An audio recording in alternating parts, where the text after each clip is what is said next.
The development of matrilineal descent in Jewish law by the rabbis does not represent a simple disregard of biblical teachings on ancestry, but rather a complex evolution within the framework of Jewish tradition.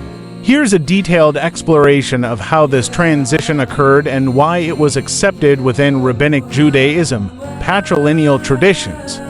Tribal affiliation and inheritance in the Bible. Lineage. Tribal affiliation and inheritance typically follow the father's line.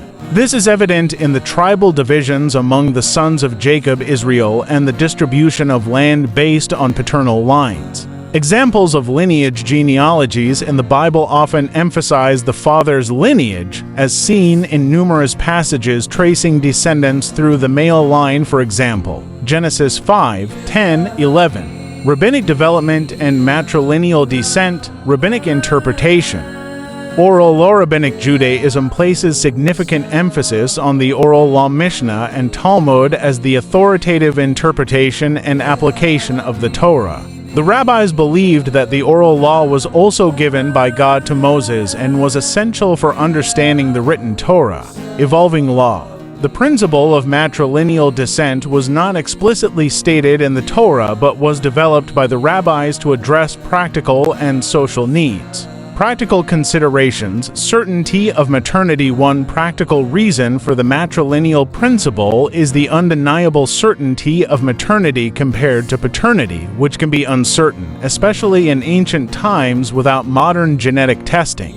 Community integrity. Ensuring Jewish identity through the mother provided a clear and unambiguous way to maintain community boundaries and preserve Jewish continuity, particularly during periods of exile and interaction with non-Jewish populations. Theological justifications. Deuteronomy 7:3 for the rabbis drew on texts such as Deuteronomy 7:3-4, which warns against intermarriage with non-Jews to prevent leading the children away from God.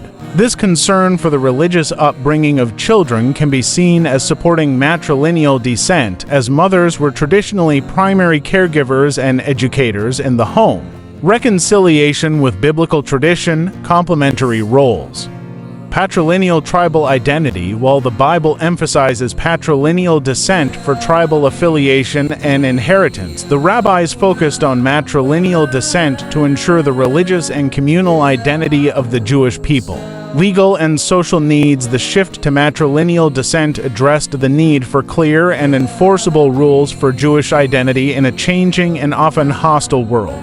Continuity and adaptation. Evolution of Halakha. Jewish law. Halakha is seen as a living tradition that evolves to meet new challenges and circumstances. The development of matrilineal descent is part of this ongoing process of interpretation and adaptation.